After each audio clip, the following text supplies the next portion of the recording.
la tête est le centre de commandement. Parce que ce n'est pas la queue qui dirige la tête, mais c'est la tête qui dirige la queue. Il y a même dans la société ceux qui sont au niveau de la queue. C'est eux qui suivent, c'est eux qui subissent. Mais c'est la tête qui réfléchit, c'est la tête qui voit, c'est la tête qui sent, c'est la tête qui décide de conduire tout le reste. Quand Satan veut détruire tout le reste de ta vie, tes finances, ton mariage, ton ministère, ta santé, tout le reste, il a un seul lieu où il va cibler, c'est ta tête. Voilà pourquoi quand on nous parle des armes du croyant, on parle du bouclier de la foi, on parle de la cuirasse de justice, on parle des sandales, on parle de la ceinture, mais on parle aussi du casque du salut.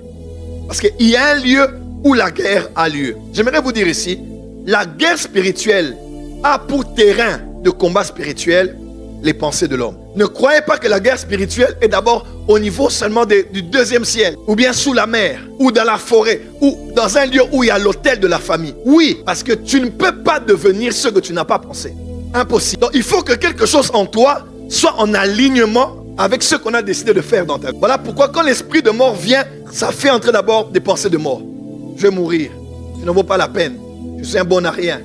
Ah, vive d'ailleurs pourquoi? Tu vois, les autels ont parlé, les sacrifices ont été faits, le plan a été enclenché, mais il faut quelque chose en toi, quelque chose dans tes pensées qui va s'aligner pour donner aux autres la permission de faire ce qu'ils ont prévu.